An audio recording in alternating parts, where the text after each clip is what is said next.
আসসালামু আলাইকুম প্রিয় নবম দশম শ্রেণীর শিক্ষার্থী ভাই বোনেরা, আশা করি তোমরা ভালো আছো।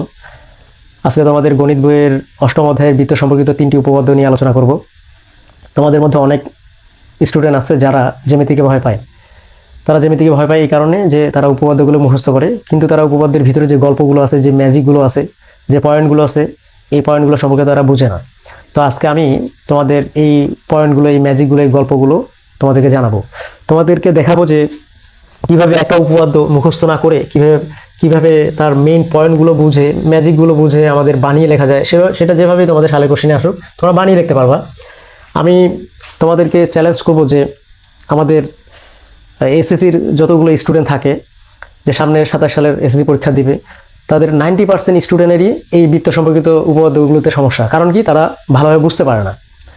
তো তোমাদের কাছে একটা অনুরোধ যে আমার এই যে ভিডিওগুলো দেখবা, আমাদের ভিডিওগুলো দেখলেই বুঝতে পারো যে আমি কিভাবে তোমাদের পড়াচ্ছি, কিভাবে মুখস্থ এড়িয়ে তোমাদের যেভাবে বোর্ড কোশ্চেনগুলো আসুক আমি তোমাদের ক্যাপাবিলিটিগুলো ডেভেলপ করাচ্ছি কিভাবে, যেটা হচ্ছে বানিয়ে লেখার। তো শুরুতে আসো যে আমি 17 নম্বর উপপাদ্য নিয়ে আলোচনা করব। তো এখানে আমরা কিভাবে বানিয়ে লিখবো বলে রাখা ভালো যে একটা উপপাদ্য 4টা অংশ থাকে, যেটা হচ্ছে একটা সাধারণ নির্বাচন। সাধারণ নির্বাচন কোনটা? সেটা হচ্ছে আমাদের একটা বৃত্তের যে মেইন প্রশ্নটা আছে সেটা হচ্ছে আমাদের সাধারণ নির্বাচন। তারপর হচ্ছে বিশেষ নির্বাচন। বিশেষ নির্বাচনটা কি? এই যে সাধারণ নির্বাচনটা অথবা প্রশ্নটাকে আমরা যখন এবিসি আকারে প্রকাশ করবো সেটা হচ্ছে আমাদের বিশেষ নির্বাচন। তারপর ধাপে হচ্ছে আমাদের অঙ্কন। অঙ্কনটা কি? অঙ্কনটা হচ্ছে বিশেষ নির্বাচনের পরে একটা উপপাদ্য প্রমাণের ক্ষেত্রে সেটা ত্রিভুজ গঠন করতে হয়। ত্রিভুজ গঠনের জন্য মানে প্রশ্নটার বাইরে ত্রিভুজ গঠন করার ক্ষেত্রে যে অতিরিক্ত অংশটা লিখতে হয় সেটা হচ্ছে আমাদের অঙ্কনের ক্ষেত্রে আসবে। আর প্রমাণটা হচ্ছে যে অঙ্কনের পরে যখন ত্রিভুজ গঠন হবে তখন আমরা প্রমাণ করে দিব। আর উপপাদ্যের মেইন ম্যাজিকটাই হচ্ছে এই যে এই প্রমাণে যে মেইন থিমটা আছে, যেটা তোমরা মুখস্থ করো। আমরা মুখস্থ করবো না আজকের পরে। তো গেলে একটা উপপাদ্যের এই 4টা অংশ। তো আমাদের বইয়ের সাধারণ নির্বাচনটা নাই, আমাদের বিষয় নির্বাচন থেকে শুরু। আমরা 3টা বিষয় নিয়ে এখানে আলোচনা করব। তো 17 নম্বর উপপাদ্য আলোচনার ক্ষেত্রে আমাদের কয়েকটা জিনিস জানতে হবে, যেমন বৃত্ত কি, কেন্দ্র কি, ব্যাস কি, জ্যা কি, লম্ব কি, আর একটা বিষয় আছে রৈখিক যুগল কোণ কি। এই রৈখিক যুগল কোণ এই জায়গাটাতে তোমাদের অনেক অধিকাংশ স্টুডেন্ট ভুল করো। আর এইখানেই হচ্ছে ম্যাজিক, মানে এই উপপাদ্যের প্রমাণের ম্যাজিকটা হচ্ছে এই রৈখিক যুগল কোণটা। এটা যখন বুঝতে পারবা তখন হচ্ছে যে আমাদের উপপাদ্যটা প্রমাণিত হয়ে যাবে। তো শুরুতে আসি বৃত্তের কেন্দ্র কি অথবা একটা বৃত্ত কি। তো দেখো যে একটা বৃত্ত কি, এই যে একটা নির্দিষ্ট বিন্দুকে কেন্দ্র করে সমদূরত্বে থাকা অন্য যে বিন্দুগুলো, এই বিন্দুগুলো সমষ্টি হচ্ছে আমাদের একটা বৃত্ত। মানে কি? একটা নির্দিষ্ট কেন্দ্র থেকে সমদূরত্বে থাকা যে সব বিন্দুগুলো আছে এই বিন্দুগুলো সমষ্টি হচ্ছে আমাদের একটা বৃত্ত। এই যে বিন্দুগুলো এখানে যাবে সমদূরত্বে, সবাই সমান দূরত্বে থাকবে, তাদের সমষ্টি মিলিয়ে হচ্ছে একটা বৃত্ত। তো শুরুতে আমরা বৃত্ত বুঝলাম যে একটা নির্দিষ্ট কেন্দ্র থেকে সমদূরত্বে থাকা সব বিন্দুর যোগফল বা দূরত্বকে একই দূরত্ব হবে, সেটা হচ্ছে আমাদের বৃত্ত। কারণ বৃত্তের কেন্দ্র কি? কেন্দ্রটা হচ্ছে এই যে বৃত্তের মাঝখানে যে বিন্দুটা আছে সেটা হচ্ছে আমাদের কেন্দ্র। এবার ব্যাস কি? ব্যাস হচ্ছে, আমরা একটু মুছি এটা, ব্যাসটা বুঝবো। তো ব্যাস, ব্যাসার্ধ আর যেটা আমরা একসাথে বুঝবো। তো এটা একটা বৃত্ত, বৃত্তের কেন্দ্র এটা। এই যে বৃত্তের কেন্দ্র বরাবর পরিধিকে স্পর্শকারী যে সরল রেখাটা সেটা হচ্ছে আমাদের ব্যাস। মানে কি? পরিধি মানে কি? এটা পরিধি, একটা বৃত্তের চতুর্দিকে যে অংশটা আছে সেটা পরিধি। আর পরিধিটা যে সরল রেখাটা, এই পরিধি থেকে এই পরিধির, এই বিন্দু থেকে এই বিন্দু স্পর্শকারী যে কেন্দ্র বরাবর যে সরল রেখাটা সেটা হচ্ছে আমাদের ব্যাস। সেটা এইভাবেও হতে পারে, কিন্তু কেন্দ্রকে স্পর্শ করতেই হবে, সেটা এইভাবেও হতে পারে, সেটা হচ্ছে আমাদের ব্যাস। আর এই যে ব্যাসটাকে দুইটা অংশে ভাগ করা যায়, সমান দুইটা অংশে ভাগ করা যায়, সেটা হচ্ছে ব্যাসার্ধ। ব্যাসার্ধকে আমরা আর দ্বারা প্রকাশ করি, এই পাশে আর দ্বারা প্রকাশ করি। তাহলে আর আর যোগ করলে একটা ব্যাস কত হয়?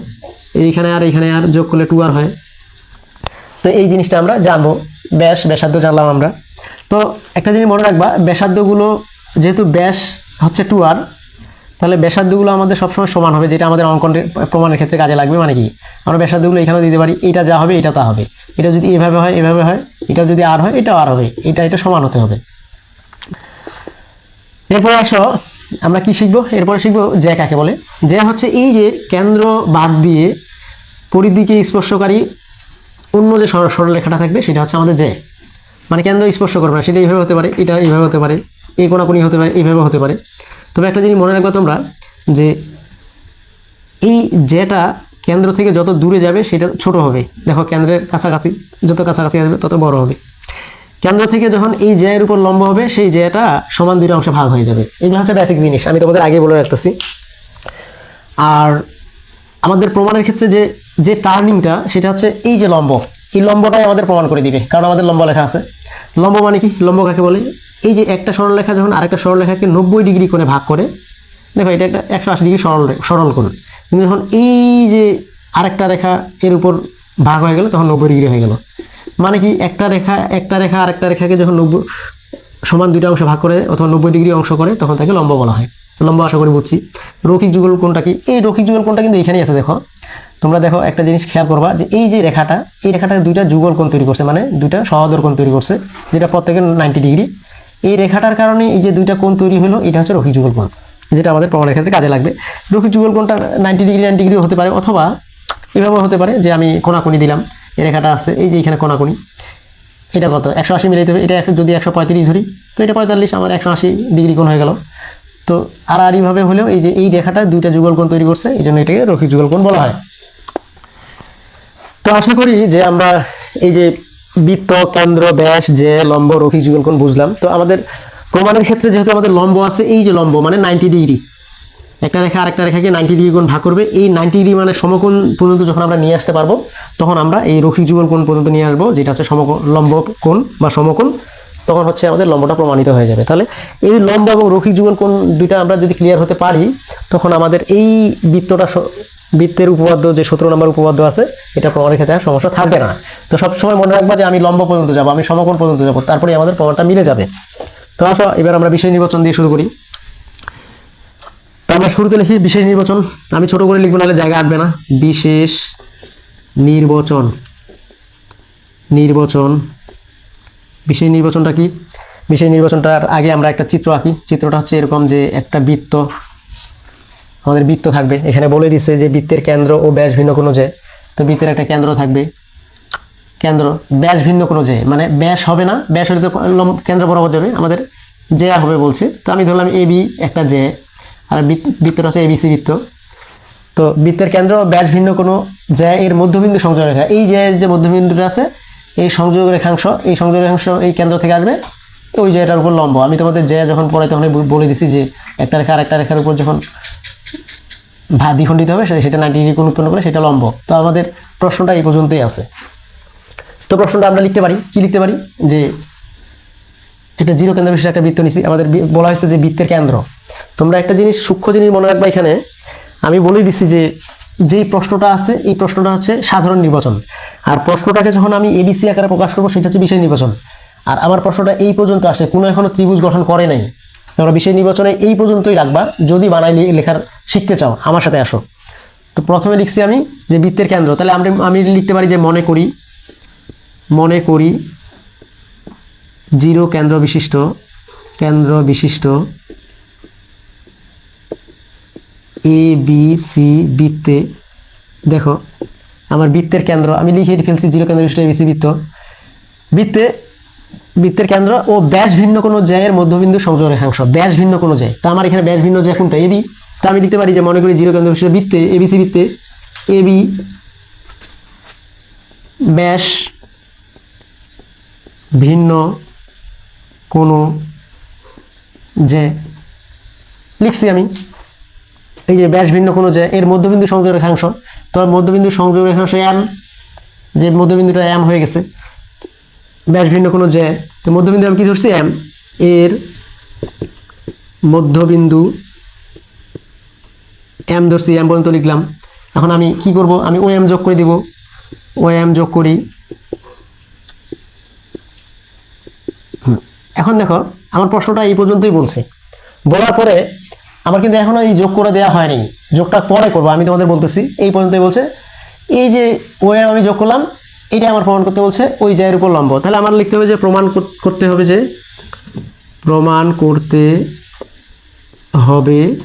যে এই যে ও এমটা যেটা মধ্যবিন্দুতে আসলো, সংযোগকারী যে রেখাটা আসলো, এই ও এমটা কার উপর লম্ব? এ বি এর উপর লম্ব। এইটাই আমার হচ্ছে প্রমাণ। তো আশা করি এই জিনিসটা বুঝছো। তো দেখো আমি মুখস্থ কিছুই লিখলাম না, আমার যে প্রশ্নটা আছে বিশেষ নির্বাচনটা আছে, এই প্রশ্নটাই এবিসি আকারে প্রকাশ করছি। প্রমাণ পর্যন্ত কি প্রমাণ করতে বলছে এই পর্যন্ত হচ্ছে আমার বিশেষ নির্বাচন। তো আমার কি বলছে? বৃত্তের কেন্দ্র ও ব্যাস ভিন্ন কোনো জায়ের মধ্যবিন্দু সংযোগ রেখাংশ ওই জায়ের উপর লম্ব, মানে বৃত্তের কেন্দ্র আমি ধরছি মনে করি জিরো কেন্দ্র বিশিষ্ট এবিসি বৃত্তে এবি, এই যে বৃত্তের কেন্দ্র ব্যাস ভিন্ন কোনো যায়, তাই এবি ব্যাস ভিন্ন কোনো যায় লিখছি। এর সংযোগ মধ্যবিন্দু সংযোগকারী রেখাংশ একটা রেখাংশ আসছে, সেটা হচ্ছে এম বিন্দুতে সেট করছে, তাহলে এর মধ্যবিন্দু এম ধরছি, তো ও এম যোগ করি। এখন আমার প্রমাণ করতে বলছে এই যে ও এমটা এ বি জায়ের উপর লম্ব, এই যে ওই জায়ের উপর লম্ব প্রমাণ করছি, ও এম লম্ব এ বি। এই পর্যন্তই। এখন আমার এবার দেখো, এবার আমার অঙ্কন লিখতে হবে। অঙ্কনটা কি? তো আমার প্রশ্ন এই পর্যন্তই। এখন আমার প্রমাণের খাতিরে প্রশ্নের বাইরে, প্রশ্নে যা আছে তার বাইরে প্রমাণের খাতিরে আমি যা করব সেটা হচ্ছে আমার অঙ্কন। কি করব আমি? আমার প্রমাণ করতে গেলে ত্রিভুজ গঠন করতে হবে। এখানে কিন্তু ত্রিভুজ গঠন নাই। তো তোমরা দেখতেছো আমরা যদি এই যে ও এ আর ও বি যোগ করে দেই, তাহলে আমাদের দুইটা ত্রিভুজ গঠন হচ্ছে। সেটা হচ্ছে যে আমাদের তো টার্গেটই হচ্ছে লম্ব, মানে সমকোণী ত্রিভুজ গঠন। দেখো দুইটা সমকোণী ত্রিভুজ গঠন হয়ে গেছে। তো আমরা অঙ্কনে কি লিখলাম? অঙ্কনে লিখলাম যে ও এ ও ও বি যোগ করি। আমরা এটা করলাম, এই যোগ করে দিলাম। এবার আসো আমাদের প্রমাণ। তাহলে দেখো আমরা অঙ্কনের ক্ষেত্রে কি করলাম, এটা যোগ করে দিলাম। এটা যোগ করে দিছি এই কারণে যে আমাদের প্রশ্নের বাইরে যে কাজটা ত্রিভুজ গঠনের ক্ষেত্রে, প্রমাণের ক্ষেত্রে যে কাজটা করি সেটা অঙ্কন। তো অঙ্কনের ক্ষেত্রে ও এ ও বি যোগ করে দেওয়ার পরে আমাদের দুটো ত্রিভুজ গঠন হলো। কি ত্রিভুজ? একটা হচ্ছে ও এ এম, একটা ও বি এম। তাহলে আমরা লিখতে পারি এখন ত্রিভুজ ও এ এম ও ত্রিভুজ ও বি এম এ। আমরা কি কি পাইলাম এখানে? পাইলাম দেখো যে যেহেতু আমাদের লম্ব হয়ে গেছে, লম্ব হওয়ার কারণে একটা রেখা দুইটা ভাগে ভাগ হয়ে যায়, সেই দুইটা হচ্ছে সমান হয়। তাহলে আমি পাইলাম লম্ব হওয়ার কারণে এ এম লম্ব ও বি। মানে তুমি যেটা পাচ্ছ তারপর থেকে শুরু করবা। কি করছি আমরা? এ এম সমান বি এম। এরপরে দেখো এই যে দুইটা বাহু যদি যোগ করে দিছি, আমরা আগেই বলে নিচ্ছি যে এই দুইটাতে ব্যাসার্ধ, আর ব্যাসার্ধ দুইটা সবসময় সমান হয়, আর যোগ করলে 2r হয় এবং প্রত্যেকটা সমান। তাহলে আমরা কি লিখতে পারি? ও এ সমান ও বি লিখতে পারি। এগুলো কি? উভয় ব্যাসার্ধ, উভয়ে ব্যাসার্ধ। এরপরে দেখো আমাদের এই বাহু সমান, এই বাহু সমান, কিন্তু এই যে ও এমটা উভয় বাহুর সমান বাহু, উভয়ের সমান বাহু। আমি দেখাচ্ছি যে কিভাবে সমান হইল দুইটা ত্রিভুজের। তোমরা যদি এই দুইটা ত্রিভুজকে আলাদা করো তাহলে কিন্তু ত্রিভুজ দুইটা এইভাবে পাবা। দেখো এইটাও ও এম, এইটাও ও এম, তাহলে O A M O B M. তাহলে দেখো দুই জায়গায় ও এম আছে, এই জন্য আমি লিখছি ও এম সমান হয় উভয়ের সাধারণ বাহু। এখন একটা জিনিস খেয়াল করো যে এই বাহু দুইটা সমান, এই বাহু দুইটা সমান, এই বাহু দুইটা সমান, তাহলে আমাদের সামগ্রিকভাবে তাহলে কোণগুলো সমান। এখানে একটা সমকোণ পাচ্ছি, তাহলে দুইটাই সমকোণী ত্রিভুজ। তা আমরা বলতে পারি। তোমরা মনে রাখবা যখন একটা ত্রিভুজের সব বাহু সমান হবে আর একটা ত্রিভুজের সাথে সব কোণগুলো সমান হবে, তখন সেই কোণগুলো হচ্ছে সর্বসম, সেই ত্রিভুজ দুটো হচ্ছে সর্বসম ত্রিভুজ বলা হয়। সেটা অনুরূপভাবে আমরা এইভাবে বলতে পারি, একটা ইট আর একটা ইটের উপর যদি আমরা বসাই দিই, খাপে খাপে যদি মিলে যায়, যদি সমান ইট হয়, সেক্ষেত্রে সেটা হচ্ছে সর্বসম হয়ে যাবে। এক্ষেত্রে দেখো এই দুইটা ত্রিভুজ আমাদের সব দিক দিয়ে সমান, বাহুগুলো সমান, সব বাহু সমান। এখন আমরা বলতে পারি যে এই বাহু সমান, এই সাধারণ বাহু দুটো সমান, এই বাহু সমান। তাহলে সামগ্রিকভাবে এই ত্রিভুজটাকে আমরা এই ত্রিভুজের উপর বসাই দিতে পারি, মানে কি আমরা সর্বসম দেখাতে পারি। অতএব তাহলে কি দেখাতে পারি? ত্রিভুজ ও এ এম সর্বসম ত্রিভুজ ও বি এম। এখন দেখো আমাদের ত্রিভুজ দুইটা সর্বসম হয়ে গেছে। এই কোণ সমান হয়ে গেছে, এই কোণ সমান হয়ে গেছে। তাহলে আমাদের এই দুইটা পারতপক্ষে কি দেখা যাচ্ছে? এই দুইটা ত্রিভুজ সমকোণী ত্রিভুজ। তো আমরা বলে দিতে পারি অতএব যেহেতু ত্রিভুজ দুইটা সমান হয়েছে, তাহলে কোণ সমকোণ দুইটা। আর আমাদের তো সমকোণ পর্যন্তই আনতে হবে, কারণ আমাদের লম্ব, আমি তোমাদের বলেই দিছি, একটা বাহু যখন একটা বাহুর উপর লম্ব হয় তখন 90 ডিগ্রি কোণ উৎপন্ন করে, মানে কি এই যে সমকোণ তৈরি করে। আর আমরা সমকোণের দিকে আগাচ্ছি, আমাদের টার্গেটটাই থাকবে বানিয়ে লেখার ক্ষেত্রে আমাদের সমকোণ পর্যন্ত যাবো, তাহলে আমাদের প্রমাণটা হয়ে যাবে। তাহলে লিখতে ওরা কি কি সমকোণ? আমাদের ও এম এ সমান ও এম বি, এরা কি সমান? প্রত্যেকে এক সমকোণ, প্রত্যেকে এক সমকোণ আমরা লিখতে পারি। আমি এগুলো মুছে দিচ্ছি, এগুলো খারাপ দেখা যাচ্ছে। তাহলে এখন তোমরা একটা জিনিস খেয়াল করো, এই পর্যন্ত তোমরা প্রমাণ করে দিতে পারবা যে যখন সমকোণ পেয়ে গেছো তখন এখন লিখতে পারো যে ও এম লম্ব এ বি। তোমরা এখানেও প্রমাণিত লিখতে পারো, প্রমাণিত। এখন তোমরা যদি এই পর্যন্ত প্রমাণিত না লিখো, তাহলে তোমরা আরেকটু যদি বাড়াই লিখতে চাও বইয়ের মতো, তো আসো তখন এইখানে তোমরা এই জায়গাটাতে প্রত্যেকে এক সমকোণ লিখা যাবে না। কি লিখবো আমরা? এটাও তখন পরে লিখবো। তা আমরা যখন কোণগুলো পাইলাম, আমরা তো এই কোণই চাচ্ছি। এই কোণ দুইটা কি রৈখিক যুগল কোণ, মানে কি একটা রেখাকে কেন্দ্র করে এই দুইটা কোণ তৈরি হয়েছে, রৈখিক যুগল কোণ। সেক্ষেত্রে তোমরা লিখতে পারো যেহেতু কোণগুলো রৈখিক যুগল কোণ, এই যে এখানে আমি এক সমকোণ লিখতে বলছিলাম, আর লিখবো না যদি এই লাইনগুলো আমরা বাড়াই, এবং প্রত্যেকে এই জায়গাটায় আমাদের লিখতে হবে প্রত্যেকে এক সমকোণ। অতএব আমরা লিখবো যে ও এম এম এ সমান ও এম বি, মানে এই যে ও M A O M B সমান এক সমকোণ করে। যেহেতু এক সমকোণ করে তোমরা পেয়ে গেছো, আর আমাদের সমকোণ মানেই জানি আমরা লম্ব, তাহলে আমরা বলে দিতে পারি যে এইটা সমকোণ, এটা সমকোণ, এটা কি রৈখিক যুগলকোণ। মানে কি এই রেখাটা তো লম্ব, লম্ব না হলে তো রৈখিক যুগলকোণ তৈরি করতো না। তাহলে আমরা বলতে পারি যে ও এম লম্ব এ বি, আর আমরা পরে এখানে লিখে দিব যে প্রমাণিত। তো তোমাদের বলে রাখি, তোমাদের অসংখ্যবার বোর্ড পরীক্ষায় বোর্ড কোশ্চেন হিসেবে যে উপপাদ্যগুলো আসে, উপপাদ্যের ক নাম্বার এটা আসে 2 মার্কের জন্য। তো আশা করি তোমরা বুঝছো যে কিভাবে আমরা মুখস্থ না করে বানিয়ে লিখলাম। আমি আরেকবার সামারাইজ করি। আমাদের যে প্রশ্নটা আছে, এই প্রশ্নটা হচ্ছে এবিসি আকারে প্রকাশ করব, সেটা হচ্ছে আমার বিষয় নির্বাচন, কোনো মুখস্থ নাই। অঙ্কনটা হচ্ছে এই যে প্রশ্নটা যে পর্যন্ত আছে, প্রমাণের খাতিরে ত্রিভুজ গঠন করার জন্য আমাদের যেটা অতিরিক্ত আমরা লিখছি যে ও এ অভিযোগ করি, এটা হচ্ছে অঙ্কন। এখন যখন আমাদের ত্রিভুজ গঠন হয়ে গেছে, আমাদের লম্ব বলছে, তাহলে আমি তোমাদের ম্যাজিকটা ধরেই দিছি। এই জায়গাটাতে অধিকাংশ স্টুডেন্ট ভুল করে, যখন লম্ব লম্ব মানে আমাদের সমকোণ পর্যন্ত নিয়ে আসবো, এই যে সমকোণ পর্যন্ত নিয়ে আসবো, সমকোণ পর্যন্ত আনলে আমাদের লম্ব, যেটা হচ্ছে রৈখিক যুগলকোণ। এই যে আর রৈখিক যুগলকোণ সমকোণ হয়ে গেছে 90 ডিগ্রি করে, কারণ লম্ব লম্ব মানেই তো 90 ডিগ্রি। তখন এখন আমরা এই যে যখন ও এ অভিযোগ করছি, তখন আমরা দুইটা ত্রিভুজ পাইছি। এই যে ত্রিভুজ ও এম ও বি এম। এখন যেহেতু সমকোণী ত্রিভুজ তুমি পারতপক্ষে বুঝতেই পারতেছো, আর এই দুইটা আমাদের ব্যাসার্ধ সবসময় সমান হয়, তাহলে ও এ ও বি লিখলাম প্রথমে, তারপর লিখলাম এ এম সমান বি এম, আর ও এম দুইটার সাধারণভাবে আমি আলাদা করে দেখাইছি। যখন সব কিছুই পাইলাম, মিলে গেল খাপে খাপে, তখন তো আমরা সর্বসম বলতে পারি, সর্বসম বলছি। এখন সর্বসম বলার পরে এটা সমকোণ পাইছি আমরা, আর আমাদের আগাচ্ছি আমরা সমকোণ দেখানোর জন্যই। তখন আমরা সমকোণ, এখানে আমি তোমাদের প্রমাণ লিখে দিতে বলছি। যদি তোমরা একটু বাড়াইতে চাও বইয়ের মতো হলে, তখন দেখাই দিলা যে এটা রৈখিক যুগলকোণ, এই কারণে দুইটা সমকোণ, তারপর হচ্ছে এই দুইটা প্রত্যেকের সমকোণ, আমাদের ও এম লম্ব এ বি আমাদের প্রমাণিত। আশা করি এই যে একটা উপপাদ্য আমি ধরাইলাম, এই উপপাদ্যের একটু সময় বেশি লাগলো, কিন্তু আমি খুঁটিনাটি বেসিকটা ক্লিয়ার করে দিলাম, যেটা হচ্ছে বাকি তোমাদের 18 থেকে 26 পর্যন্ত উপপাদ্যগুলো আছে, ওগুলোতে হেল্প করবে। তো এরপরে আসি আমরা উপপাদ্য 18 নিয়ে আলোচনা করব। তো আমাদের বিশেষ নির্বাচনটা আমরা লিখব, বিশেষ নির্বাচন, আমাদের জায়গা আটবে না, ছোট করে লিখতে হবে, বিশেষ নির্বাচন। বিশেষ নির্বাচন আমরা বৃত্তটা আঁকি, এখানে দেখি আমাদের এটা একটা বৃত্ত।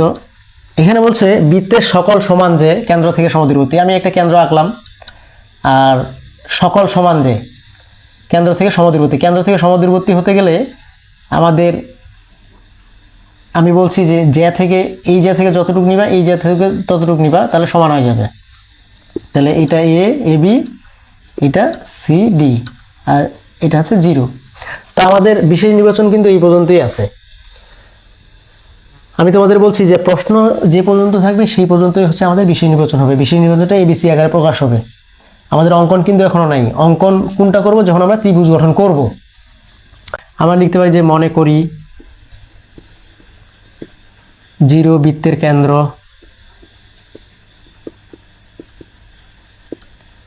এবং এ বি ও সিডি সমান দুইটি জ্যা।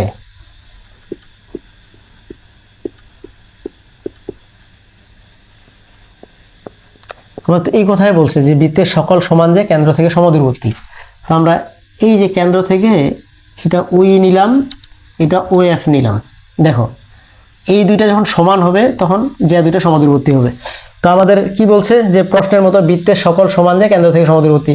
আমি সমান যে কেন নিছি? কারণ এই যে এইটুক আর এইটুক সমান নিছি, এই জন্য যে দুইটা সমান হয়ে গেছে। তো আমরা ওইটাই লিখছি যে বৃত্তের সকল সমান যে। তা আমি মনে করছি যে, মনে করি বৃত্তে 0 কেন্দ্র বিশিষ্ট একটা বৃত্ত, এই বৃত্তে এবং এ বি সি ডি দুইটি সমান যায়। এখন আমার প্রমাণ করতে হবে কি? প্রমাণ করতে হবে যে এই দূরত্ব আর এই দূরত্ব সমান। তাহলে আমি লিখতে পারি যে প্রমাণ করতে হবে যে, প্রমাণ করতে হবে যে ওই সমান ও এফ। তো আশা করি এটা বুঝছো যে দেখো আমি বিষয় নির্বাচনটা মুখস্থ না করে সেটা হচ্ছে প্রশ্নটাকে এবিসি আকারে প্রকাশ করলাম, এটাই হচ্ছে আমাদের বিষয় নির্বাচন। এখন অঙ্কন আসো, বিষয় নির্বাচন শেষ। অঙ্কন কি আমি তোমাদের বলছি যে প্রমাণের খাতিরে আমাদের ত্রিভুজ গঠন করতে হবে। বিষয় নির্বাচনটা হচ্ছে যে পর্যন্ত ওই পর্যন্তই হচ্ছে আমাদের প্রশ্নটা, যে পর্যন্ত ওই পর্যন্ত বিষয় নির্বাচন। এখন অঙ্কনটা কি? অঙ্কনটা হচ্ছে প্রমাণের জন্য যে ত্রিভুজ গঠন করব, এর জন্য যে আমি কাজটা করব সেটা হচ্ছে আমাদের অঙ্কন। আমি এইখানে দুইটা ত্রিভুজ গঠন করে নিলাম। সেটা একটা ত্রিভুজ হচ্ছে এইও, একটা হচ্ছে এইও, আর একটা হচ্ছে সিএফও। এই দুইটা ত্রিভুজ আমি গঠন করে নিলাম। তো এটা হচ্ছে আমার অঙ্কন। আমার হচ্ছে যে প্রমাণের খাতিরে স্টেপ বাই স্টেপ তোমরা স্টেপগুলো একটু মনে রাখবা, যে আমি বিশেষ নির্বাচন কি লিখতেছি, আমি প্রশ্নটা এবিসি আকারে প্রকাশ করতেছি, এটা বিশেষ নির্বাচন। আমি অঙ্কনটা কি লিখতেছি, আমি অঙ্কনটা লিখতেছি যে প্রমাণের জন্য, প্রমাণের খাতিরে, প্রমাণ তো ত্রিভুজ গঠন ছাড়া হবে না, এই যে ত্রিভুজ গঠন করার খাতিরে আমি অতিরিক্ত যে অংশটা লিখতেছি সেটা হচ্ছে আমার অঙ্কন। তো তাহলে মুখস্থ আর করতে হচ্ছে না। তো অঙ্কনে আমি কি লিখতেছি যে ওসি ও ওএ যোগ করি। এবার আমি প্রমাণে কি লিখব? প্রমাণটাতে আমাদের একটা টেকনিক আছে, সেটা হচ্ছে আমরা উপপাদ্য 17 যেখান থেকে শুরু করছি, শেষ করছি, সেখান থেকে আমাদের উপপাদ্য 18 শুরু। কারণ হচ্ছে যে দেখো, যে উপপাদ্য 17 আমরা হচ্ছে লম্ব দিয়ে শেষ করছি। যে কি লম্ব দিয়ে শেষ করছি? আমরা লিখছিলাম যে ওএম লম্ব এবি, মানে কি, এই যে এটা এবি ছিল, এটা ওএম ছিল, এই লম্বটা শেষ করছি। তা আমরা উপপাদ্য 17 যেখান থেকে শেষ করছি, উপপাদ্য 18 ওইখান থেকে আমরা শুরু করব। আমরা এইখানে একটা জিনিস আমরা মনে রাখতে পারি, যে লম্ব মধ্যবিন্দু সমান যে আমাদের যেটা লম্ব সেটা হচ্ছে মধ্যবিন্দু, আমাদের যেটা মধ্যবিন্দু সেটা হচ্ছে লম্ব, আর সমান যে সমান দূরত্ব। এই জিনিসটা কি এখানে দেখা যাচ্ছে? একটা জিনিস লক্ষ্য করি আমরা, এই জিনিসটা আমাদের হচ্ছে এই উপপাদ্যগুলোতে কাজে লাগবে। সেটা হচ্ছে 17, 18, 19তম উপপাদ্যে। লম্ব মানেই আমরা জানি মধ্যবিন্দু, এই যে লম্ব মানেই মধ্যবিন্দু, এই যে মধ্যবিন্দু মানেই লম্ব। সমান যে, মানে যে সমান তখন হবে যখন আমাদের এই দূরত্বটা সমান হবে। এই জন্য আমি এই জিনিসগুলো লিখছি, এগুলো হচ্ছে বেসিক জিনিস, সেটা তোমরা হচ্ছে নোট করে নিতে পারো। কি লিখছি? লম্ব মানেই মধ্যবিন্দু, এই যে লম্ব হয়েছে, এই জন্য তো মধ্যবিন্দু মানে দুইটা ভাগ হয়ে গেছে। আবার মধ্যবিন্দু মানেই লম্ব। আবার সমান যে কখন হবে? এবি আর সিডি কখন সমান হবে? যখন দূরত্বগুলো সমান হবে। এই দূরত্ব ওই আর ওএফ যখন সমান হবে, এই জন্য সমান যে সমান দূরত্ব। এই বেসিক জিনিসটা তোমরা টুকিয়ে রাখবে, এটা তোমাদের হেল্প করবে। বেসিক জিনিস এগুলা। আমরা যেহেতু অঙ্কন লিখে ফেলছি, আমরা দুইটা ত্রিভুজ পাইছি, একটা পাইছি ও এই এবং একটা ওসিএফ। তা আমরা লিখতে পারি, তোমাদের একটা টেকনিক আমি বলে দেই। আমরা 17তম উপপাদ্য যেখান থেকে শেষ করছি, 18তম উপপাদ্য সেখান থেকে শুরু করবো, তাহলে আমাদের সুবিধা হবে। তোমরা এই থিমটা মনে রাখলে তোমরা বানাই লিখতে পারবা। তো দেখো, যেহেতু একটা উপপাদ্যের প্রমাণ করতে হয়, প্রমাণ জিনিসটা শেষে লিখতে হয়। তা আমরা আগে 17তম উপপাদ্যের শেষ থেকে শুরু করব, আর এই যে ত্রিভুজ গঠনটা আমরা শেষের দিকে দিব। কারণ তোমরা জানো যে 17তম উপপাদ্যের সর্বশেষ ছিল এই যে সাধারণ বাহু দুইটা যে ছিল, দুইটা সমকোণী ত্রিভুজের সাধারণ বাহু ছিল ওএম সমান ওএম। আমাদের এইখানকার প্রমাণটা সেটা। তো আমরা তাহলে ত্রিভুজ গঠনটা শেষে দিলে ওই যে বাহু ওএম সাধারণ বাহু আছে, সেটা আমরা ওই শেষের দিকে পাবো, ওইটাই আমাদের প্রমাণিত। তো শুরুতে লিখি যে আমি তোমাদেরকে টেকনিক শিখাই দিলাম। 17তম উপপাদ্য কোথা থেকে শেষ হয়েছিল? সেটা হচ্ছে ওএম লম্ব এবি, মানে লম্ব দিয়ে। তাহলে এইখানে 18তম ওএম লম্ব এবি দিয়ে আমাদের শেষ হয়েছিল। তো 17তম উপপাদ্য যেখান থেকে শেষ, আমাদের 18, 19তম উপপাদ্য সেখান থেকে শুরু। তাহলে আমরাও লিখতে পারি যে এখানে লম্ব গঠন করছে, কি লম্ব গঠন করছে? এই ত্রিভুজটাতে আমাদের গঠন করছে ওই লম্ব এবি। তো ওই লম্ব এবি, এবং আরেকটা ত্রিভুজ আছে আমাদের, এই ত্রিভুজটাতে ওএফ লম্ব আমরা পাইছি সিডি। আবার আমরা কি পাবো? যখন লম্ব গঠন হইল, এই যে লম্ব, ওই লম্ব এবি হইল। লম্ব হওয়া মানে হচ্ছে এই দুইটা ভাগ হয়ে যাওয়া, আমি তোমাদের তো বলেই দিছি। তাহলে এখন আমরা কি লিখতে পারি? এখন যেহেতু লম্ব হয়ে গেছে, লম্ব পাইছি যে এটা লম্ব করছে, তাহলে লম্ব মানে দ্বিখণ্ডিত হওয়া। তাহলে আমরা কি লিখতে পারি? এই সমান বি তাহলে এইখানে ওএফ লম্ব সিডিতে আমরা কি পাই, তাহলে সিএফ সমান এফডি পাবো আমরা, সিএফ সমান এফডি, মানে হচ্ছে এইটা যখন এই রেখাটা যখন লম্ব হলো তখন এই রেখা দুটো সমান দুটো ভাগে ভাগ হবে। আবার দেখো আবার আমরা কি পেতে পারি, আবার পেতে পারি এই যে এইটা আমরা কি জানি পুরো এবির অর্ধেক, মানে এই এবিটার অর্ধেক হচ্ছে এই, তো ওইটাই লিখতে পারি যে এই সমান হাফ এবি। এবং এইখানে এই যে সিএফ সমান কি বলতে পারি, এই যে পুরো সিডির অর্ধেকটা সিএফ, তাহলে সিএফ সমান হাফ সিডি, সিএফ সমান হাফ সিডি। এখন আমরা অঙ্কের মতো লিখতে পারি এই যে এই এবং সিএফ তো আমাদের সমান, এই যে সিএফ এবং এই তো সমান, এই সিএফ সমান, তাই আমরা লিখতে পারি যে শর্ত মতে, মানে একবারে আমি অঙ্কের মতো তোমাদের প্রমাণ করে দিচ্ছি, বইয়ের মতো না, কারণ আমি তো তোমাদের বানিয়ে শেখাচ্ছি। শর্ত মতে আমরা কি লিখতে পারি, এই সমান সিএফ, মানে এই সমান সিএফ, তাহলে এর মান বসে দেয়, এর মান হচ্ছে এবি, হাফ এবি, তাহলে এইখানে বা হাফ এবি দিলাম, হাফ এবি, এবং এই যে সিএফ এর মান হচ্ছে হাফ সিডি, সিএফ সমান হাফ সিডি। আমাদের সমানের ওই পাশে একই সংখ্যা হলে সেটা কেটে যায়, তাহলে আমরা কি পেলাম, এবি সমান সিডি, আমরা এটা পেয়ে গেলাম। তাহলে আমরা দুইটা জিনিস পাইলাম, এবি সমান সিডি আর সিএফ সমান এফডি, মানে এবি সমান সিডি পাইলাম আর এই সমান সিএফ পাইলাম। তো আমাদের যেহেতু এইখানে সমকোণী ত্রিভুজ দুইটা গঠন করছে, আমাদের এফডি পর্যন্ত নেওয়ার দরকার নেই, তাহলে আমরা নেব বাহুটা সিএফ সমান এই। তো আমাদের এই যে এই বাহুটা আমাদের প্রমাণের ক্ষেত্রে কাজে লাগবে, আমাদের দুইটা বাহু পাইলাম, আমাদের কাজে লাগবে এইটা। এখন দেখো, কারণ এই যে পুরো এবি তো কাজে লাগবে না, যদি আমাদের ত্রিভুজটা এইখানে আর এইখানে হইতো, এই ত্রিভুজটা আর এই ত্রিভুজটা হইতো, তখন আমাদের কাজে লাগতো, যেহেতু আমাদের ত্রিভুজ এইখানেই গঠন হয়ে গেছে সিএফও আর ও ই, তো আমাদের এটা কাজে লাগবে। এখন আমি তোমাদের বলি, আমাদের তো ওই যে ওইটার মতো আমাদের সাধারণ বাহু যে ছিল ওএম সমান ওএম, এইখানে ওই সাধারণ বাহুটা হচ্ছে ওই সমান ওএফ, এটা আমাদের প্রমাণ করতে বলছে। কিন্তু ওই আর ওএফ কোথায়, কোন দুইটা ত্রিভুজ গঠন করছে, ও এই আর ও সি এফ, এখানে আমরা এই দুইটা আমাদের প্রমাণ দেখাই দিছি আমরা সমান। এখন আমাদের এই দুইটা সমান হবে, কারণ আমাদের এই দুইটা তো ব্যাসার্ধ, এটা তো এই সমান আসতো, আমি বলছিলাম যে ব্যাসার্ধগুলো সবসময় সমান হয়, তাহলে ওসি আর ওই আমাদের সমান। আর একটা জিনিস থাকে এটা এটা, এখন সব বাহু আর সব কোণ, তাহলে এই কোণটা সমান, এই কোণটা এই কোণটা সমান, তো সব বাহু আর সব কোণ সমান হলে আমাদের সর্বসম। এখন তাহলে আমাদের ত্রিভুজের দিকে আমরা যাব, ত্রিভুজের দিকে গেলে সেটা হচ্ছে তোমাদের 17তম উপপাদ্য, যখন ত্রিভুজ গঠন থেকে শুরু করে শেষ পর্যন্ত যা করছি আমাদের ওই জিনিসটা এখন আমরা লিখবো, তাহলে আমাদের প্রমাণিত হয়ে যাবে। তাহলে এখন আমরা যেহেতু এই বাহু পাইলাম আর আলটিমেট এই বাহু আমাদের সমান, তাহলে আমরা ত্রিভুজটা সর্বসম হবে ওইটা দেখাবো, দেখানোর পরে আমরা যেটা প্রমাণ করতে হয় সেটা আমাদের নিচে থাকে, তাহলে এইটা আমরা নিচে দেখাই দিলাম। এখন কয়টা ত্রিভুজ পেলাম আমরা, ত্রিভুজ ও এ ই ও ত্রিভুজ ও সি এফ এ, আমরা কি পাইছি, আমরা পাইছি এই সমান সিএফ, এটা তো লিখে দিব, এই সমান সিএফ, আর কি পাইছি আমরা, ও এ সমান ওসি, ও এ সমান ওসি পাইছি।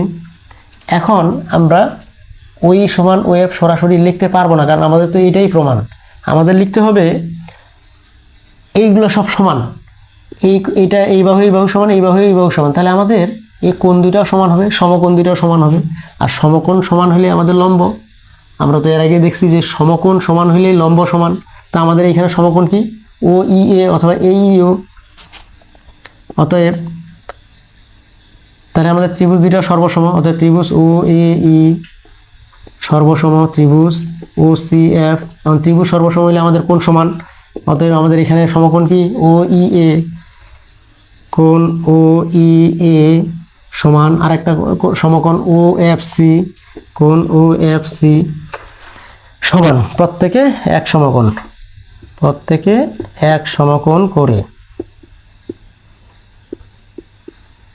এখন দেখো, যেহেতু আমরা সব কিছুই সমান করে ফেলছি, এইটা বাহু এই বাহু সমান, এই বাহু সমান, কোণগুলো সমান, তাহলে আমরা ওই ও এফ আর ওই সমান দেখাইতে পারি, অতএব আমরা দেখাইতে পারি ওই সমান ও এফ, আর এটাই আমাদের প্রমাণ করতে বলছে, প্রমাণিত। দেখো এটাই আমাদের প্রমাণ করতে বলছে। তো আশা করি এই উপপাদ্যটা আমরা বুঝছি। এবার আমরা 19তম উপপাদ্য নিয়ে আলোচনা করব। তো তো আমাদের 18তম উপপাদ্য শেষ, এবার 19তম উপপাদ্য আসি। তো আমি তোমাদের 19তম উপপাদ্য বোঝানোর ক্ষেত্রে আমি 18তম উপপাদ্যের সমাধানটাই রাখছি।